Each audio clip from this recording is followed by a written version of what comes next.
Who is the most dangerous man in unarmed combat in human history? I've compiled a list of 8 people who I think at least have an argument to win this kind of street beef battle. Starting out with Jon Jones. Look, this is the chalk answer. If you ask 100 people who watch combat sports, most of them will say Jon Jones. Not all of them, but most of them will say Jon Jones. We know he was dominant at light heavyweight at 205. We know he was dominant at heavyweight in the UFC. And look, at the end of the day, the UFC is essentially the closest thing we have to a street fight. You have wrestling, you have jiu-jitsu, you've got kickboxing, you've got everything. And there are some rules, no eye gouges, no nut shots, but for the most part, it is essentially a street fight, and we have not seen anyone really beat Jon Jones. Now, he obviously has a loss via DQ, but in the street, there are no DQs. Now, Jon's weaknesses. So the first thing I'd like to point out is we have quite a few people who are both fighters and non-fighters who are bigger than him. Not by a lot. You know, Jon has the reach advantage on really almost anybody. But Jon Jones is about 230 lean. We've got multiple guys here that are 250, 260, 270 lean, as well as one guy who's over 400 pounds lean. So he's not going to be the biggest guy in some of these hypothetical matchups. And he also doesn't have elite boxing or elite wrestling. He's good at both. He's 9.5 out of 10 on both, but there are other people on this list who might best him in one of those categories, and maybe there's a route to victory for somebody to beat Jon Jones.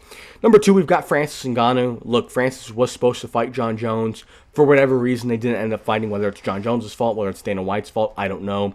Doesn't matter. Francis has the size, the explosiveness, and the power to one-shot knock out anybody in the world. If Francis connects with your chin on a good meaty shot, he's probably going to knock you out. So I would take Jon Jones over Francis. Francis does have a little bit of a size advantage over him. He's got a little bit more explosiveness over Jon Jones.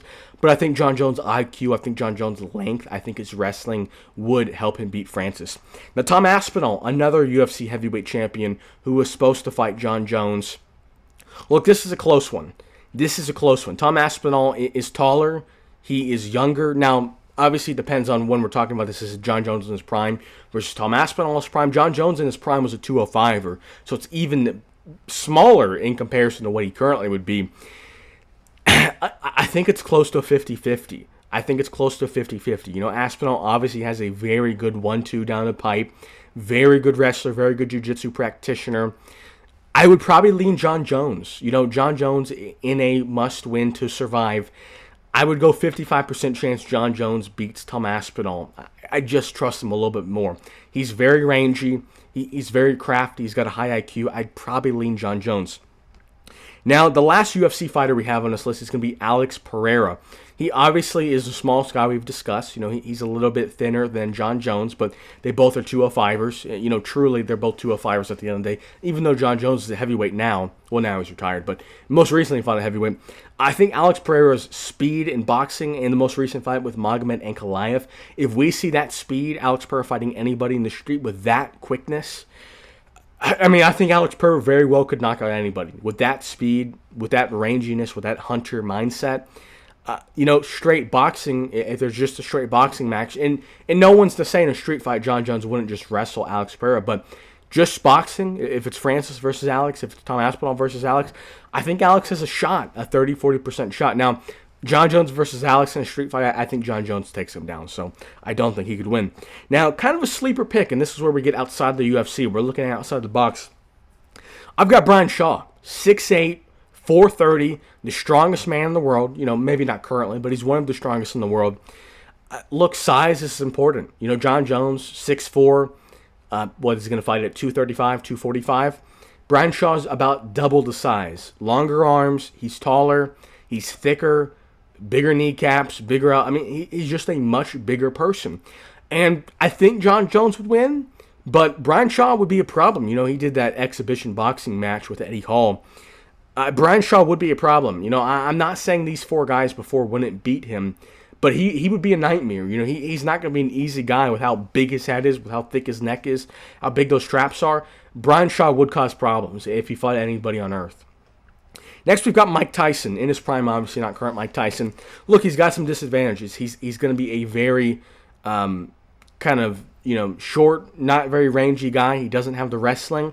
But we got to factor these things in. Look, because he's short, because he's very stocky and jacked, it's going to be hard to take him down. If you're a Tom Aspinall, can you really take down Mike Tyson with how much lower he is to the ground, with how thick he is, with how heavy he is? I think it would become a boxing match with most of these guys. And if you don't have elite kicks like an Alex Pereira, like a John Jones, if you're just going to try to box him, Mike Tyson might knock out a Tom Aspinall or Francis Ngannou. Might. I'm not saying he would, but he might.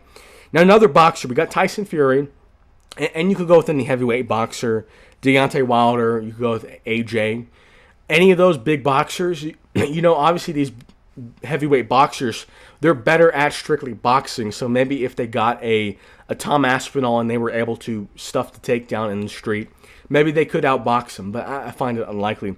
And the last guy, and honestly, out of the guys that aren't, the heavyweight UFC fighters, I think this might be the guy that could get it done, and that's Khamzat Chimaev.